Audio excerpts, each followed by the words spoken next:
नमस्कार, आप सभी का स्वागत है हमारे YouTube चैनल ग्रीन स्टार पर। मैं मनोज सर फिर आपके सामने लेकर के आया हूँ एक बहुत सी अच्छी सी वीडियो हिंदी व्याकरण की। जो हम कार्य कर रहे थे, काफ़ी जो टॉपिक है व्याकरण के हमने कर लिए हैं, और उसमें एक टॉपिक और था, वो था पदबंध, जिसको हम करने जा रहे हैं। पदबंध टॉपिक बिल्कुल ही आसान सा हमारा जो व्याकरण का टॉपिक है, इसके प्रश्न लगभग आते हैं 6 से लेकर 10 तक इसके प्रश्न एग्ज़ाम में भी आते हैं, और इसके अलावा कंपटीशन एग्ज़ाम में भी इसके प्रश्न इसमें से पूछे जाते हैं। तो बड़ा सा आसान सा टॉपिक है, तो आप हमारे साथ बने रहिए। हमारी वीडियो को लाइक करें, सब्सक्राइब करें, शेयर करें, कमेंट करें। तो मैं तो उम्मीद यही करता हूँ कि आपने पहले हमारे चैनल को सब्सक्राइब कर लिया होगा। तो आइए शुरू करते हैं हमारी आज की वीडियो पदबंध। पदबंध जैसा कि इसका नाम है, पद और बंध। बंध में तो बंधा हुआ, पद मैंने पद, यानी पद क्या होता है इसके बारे में पहले आपको पद बता देता हूँ। पद क्या होता है? वाक्य के भीतर जब शब्द को वाक्य के भीतर व्याकरण नियमों के अनुसार प्रयोग कर दिया जाता है तो पद बन जाता है, और वाक्य से बाहर रहता है तो क्या होता है? शब्द बनता है, शब्द उसको कहते हैं। तो यहाँ हमने पद की बात की, तो पद क्या होगा? वाक्य में बंधा होगा। ठीक है, तो पदबंध क्या हो गया? पदों का समूह, पदों का समूह। अब समूह तो हमें पता चल गया, लेकिन आगे इसके और क्या हो सकता है? ये पदों का समूह के बाद तो हमें चलिए बंधना, यानी पदों का समूह आपस में बंधा हुआ है। तो फिर क्या होता है? इसकी परिभाषा हम देखते हैं। जब कभी एक से अधिक पद जुड़कर एक ही व्याकरणिक इकाई का काम करते हैं तो ऐसे पद समूह को हम पदबंध कहते हैं। तो आए ध्यान में कि जब कई पद मिलकर, अब इसको हम और आसान तरीके से कर देते हैं। यहाँ तो हमने लिखा कि एक से अधिक पद जुड़कर एक ही व्याकरणिक इकाई का काम करें तो उस पद समूह को पदबंध कहते हैं। अब इसको सिंपल तरीके से हम कह सकते हैं कि जब कई पद मिलकर एक ही पद का काम करें तो पदबंध हो जाता है। समझे इस बात को कि जब कई पद मिलकर एक ही पद का काम करे वो क्या हो जाता है? हमारा पदबंध। उदाहरण के लिए हमने जिससे लिखा, दशरथ पुत्र राम ने रावण को मारा। दशरथ पुत्र राम ने रावण को मारा, तो मैंने अंडरलाइन किया इसको कि ये जो शब्द है यहाँ तक, ठीक है, दशरथ पुत्र राम, वाक्य तो यहाँ से आगे भी हो सकता है, राम ने रावण को मारा तो भी ठीक है, लेकिन राम के लिए दो शब्द और प्रयोग किए गए हैं, दशरथ और पुत्र। तो दशरथ पुत्र राम, ये तीनों शब्द मिलकर के एक ही शब्द का कार्य कर रहे हैं। किसका? राम के लिए कार्य कर रहे हैं, तो इसको हम क्या कहेंगे? पदबंध कहेंगे।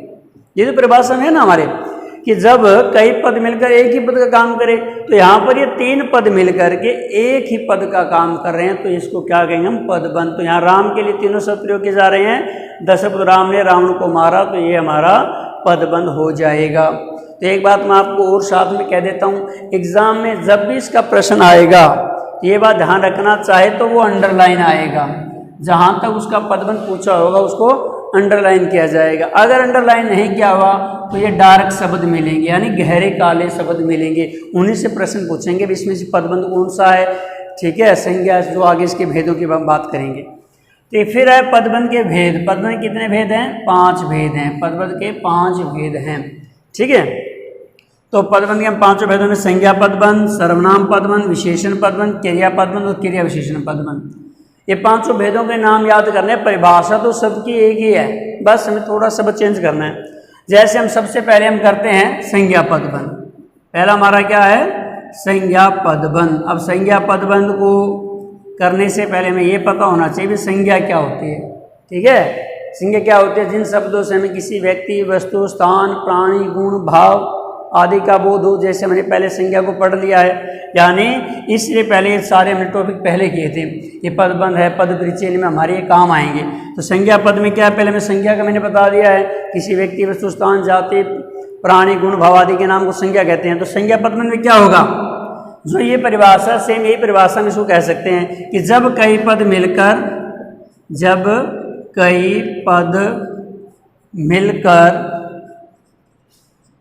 संज्ञा पद का काम करें, संज्ञा पद का काम करें। ठीक है, तो ये तो होगी इसकी परिभाषा कि जब कई पद मिलकर संज्ञा पद का काम करें तो कौन सा हो जाएगा? हमारा संज्ञा पदबंध हो जाएगा। यानी इसी परिभाषा को हम जोड़ सकते हैं कि जब एक से अधिक पद मिलकर एक ही व्याकरण कार्य में संज्ञा पद का काम करें तो संज्ञा पदबंध होता है। परिभाषा इनकी सेम है, बस इनको उदाहरणों को हमें देखना है। अब जैसे मैंने यही उदाहरण लिया था, दशरथ पुत्र राम, तो राम क्या है? संज्ञा है। जैसे हम इसी को उदाहरण को और उदाहरण लिख लेते हैं हम कि शेर की तरह दहाड़ने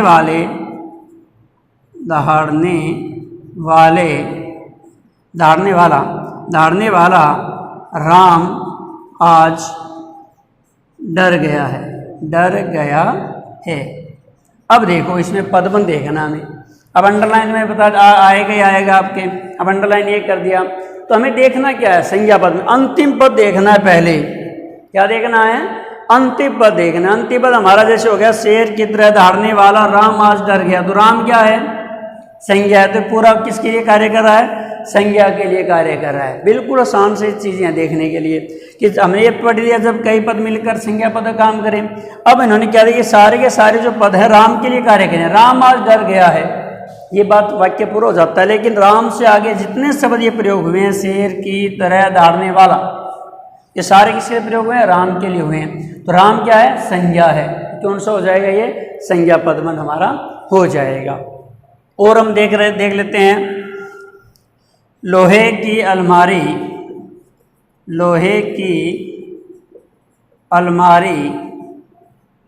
गिर गई। ठीक है, अब अलमारी गिर गई तभी वाक्य पूरा है। लोहे की अलमारी किसकी है, लोहे की है। तो लोहे की शब्द किसके लिए प्रयोग हुआ, अलमारी के लिए प्रयोग हुआ है। ठीक है, अलमारी हमारी वस्तु में जाते कौन सी है, संज्ञा पदबंधी हो जाएगा। अब यहाँ लकड़ी की अलमारी भी हो सकती है। ठीक है, वो तो अलग बात है, लेकिन ये 3-4 चीज़ें इसके साथ जोड़ दी गई हैं। तो जब हमें मुख्य रूप से क्या देखना है, अंतिम पद देखना है। जो हमारा डार्क शब्द आएंगे या हमारा अंडरलाइन आएगा, अंतिम शब्द देखना है। अंतिम शब्द हमारा संज्ञा है तो संज्ञा पदबंध ये हो जाएगा। समझ गए इस बात को। तो ये था हमारा संज्ञा पदबंध।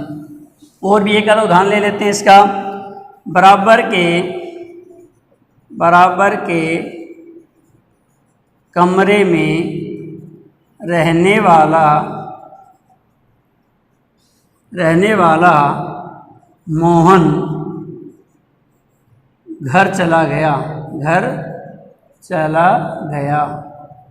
ठीक है, अब बराबर के कमरे में रहने वाला मोहन, अब मोहन के लिए ये चीज़ें प्रयोग कर देगी। मोहन घर चला गया, बात यहाँ थी, लेकिन अब मोहन के लिए हमारे इतने शब्द प्रयोग हैं, तो किसके आधार मोहन क्या हमारा संज्ञा, तो क्या हो जाएगा, संज्ञा पदबंध हो जाएगा।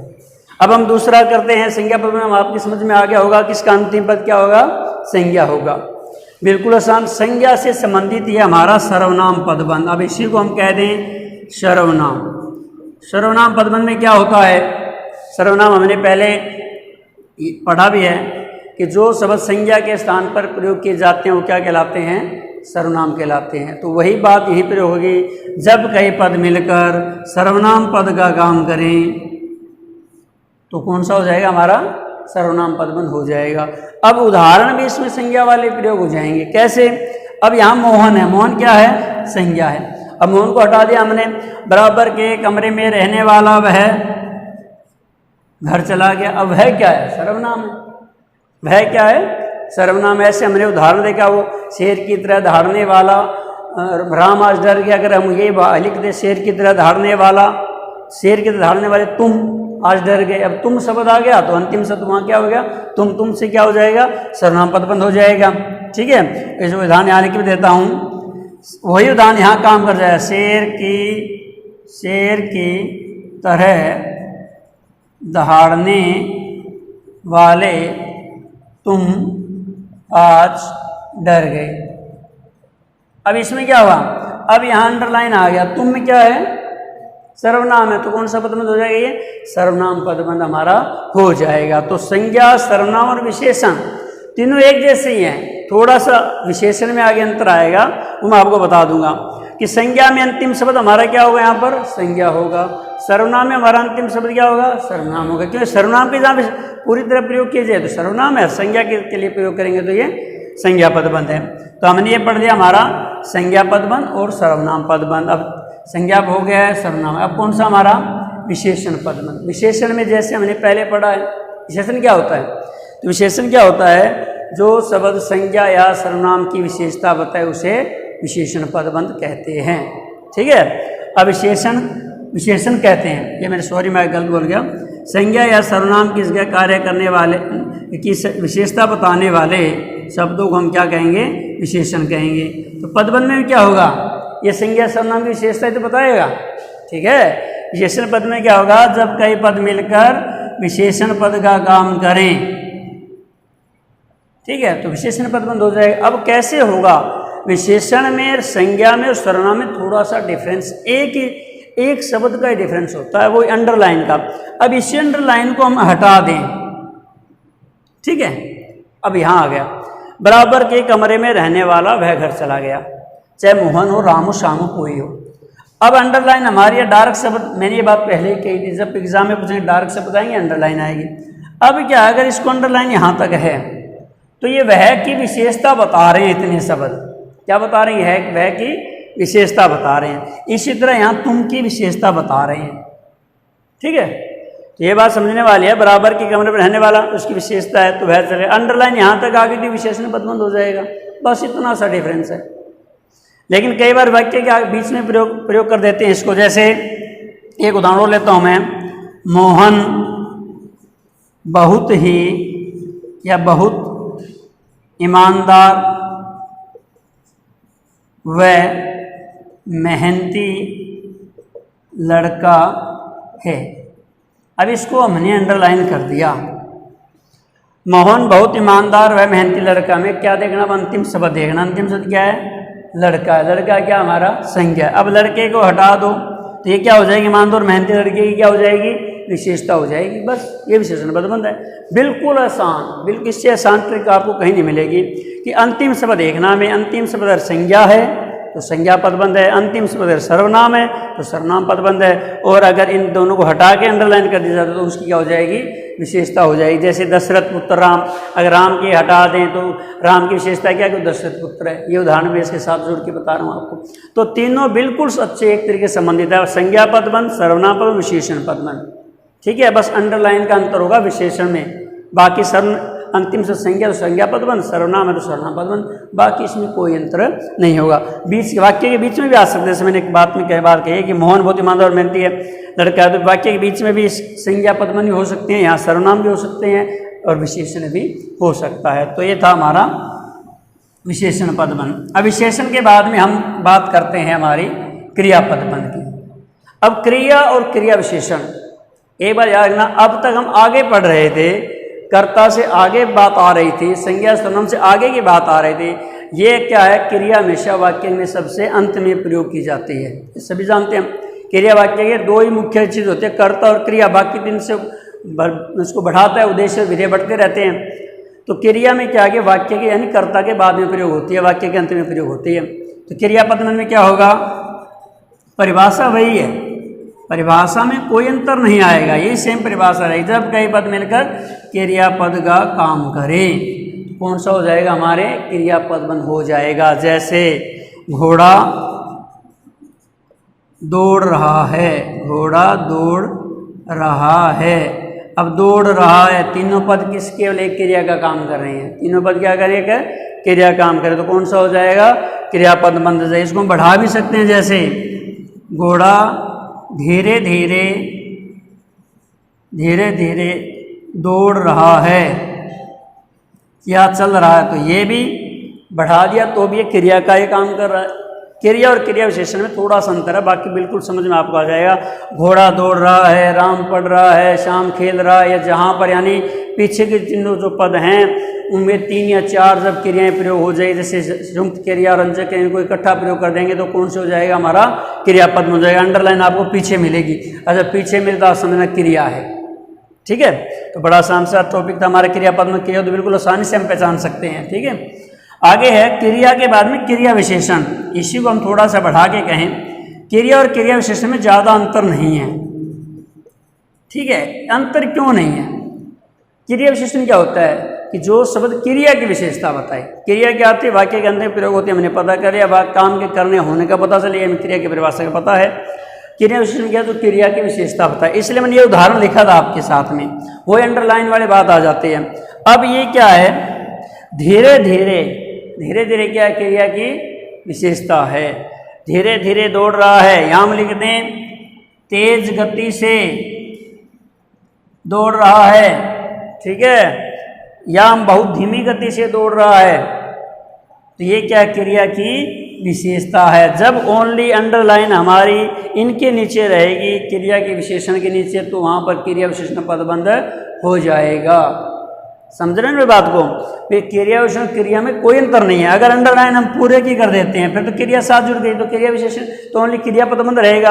अब विशेषण को अलग कर दिया हमने, वही बात विशेषण शब्द वाली, विशेषण को अलग कर दिया, ओनली धीरे धीरे के अंडरलाइन कर दिया, तो क्या हो जाएगी? क्रिया विशेषण पदबंध हमारा हो जाएगा। ठीक है, तो ये था हमारा क्रिया और क्रिया विशेषण पदबंध। तो पांचों पदबंध हमने पढ़े हैं, संज्ञा पदबंध, सर्वनाम, विशेषण, क्रिया और क्रिया विशेषण। परिभाषा जैसे मैंने आपको बताया बिल्कुल सबकी एक ही परिभाषा रहेगी। जब कई पद मिलकर संज्ञा पद का काम करे तो संज्ञा हो जाएगा, सर्वनाम लिख दिया सर्वनाम हो जाएगा, विशेषण क्रिया ऐसे ही सब हो जाएंगे। और दूसरी बात, एग्जाम में जब भी आएंगे अंडरलाइन या डार्क शब्द इनके अलग से दिए मिलेंगे, और देखना कैसे आपको, अगर अंतिम शब्द संज्ञा तो संज्ञा पदबंध हो जाएगा, अंतिम शब्द सर्वनाम है सर्वनाम पदबंध हो जाएगा, अंतिम शब्द विशेषण है विशेषण पदबंध, अंतिम शब्द यानी संज्ञा स्थान को हटा दें तो विशेषण पदबंध रह जाएगा उसका। क्रिया है तो क्रिया की उसमें अंडरलाइन आएगी, और क्रिया विशेषण तो ओनली क्रिया विशेषण इसके साथ आपका अंडरलाइन होगा। ये था हमारा पदबंध का टॉपिक। 10th क्लास में तो एग्जाम में आता ही आता है, 9th क्लास में भी ये होता है। इसके अलावा कॉम्पिटिटिव एग्जाम में ये क्वेश्चन बहुत बार पूछा गया है, खासकर जहाँ पर हिंदी आती है। ठीक है, तो पीजीटी एच टेट हो या टीजीटी का टेट हो हरियाणा में, तो इसमें ये प्रश्न काफ़ी बार पूछा जाता है। तो आज के हमारी वीडियो में इतना ही पदबंध टॉपिक हमने कर लिया है। तो आप हमारे चैनल से लगातार जुड़े रहें, वीडियो को पूरा देखें, आगे शेयर करें, खुद कमेंट करें। अगर आपको कुछ इससे अगर अलग कोई टॉपिक की वीडियो आपको चाहिए तो कमेंट करके हमें बता सकते हैं, तो वो टॉपिक हम आपका क्लियर करवा देंगे। और इसी उम्मीद के साथ ये समझ में आपको आ रहा है। आज के लिए इतना ही, धन्यवाद।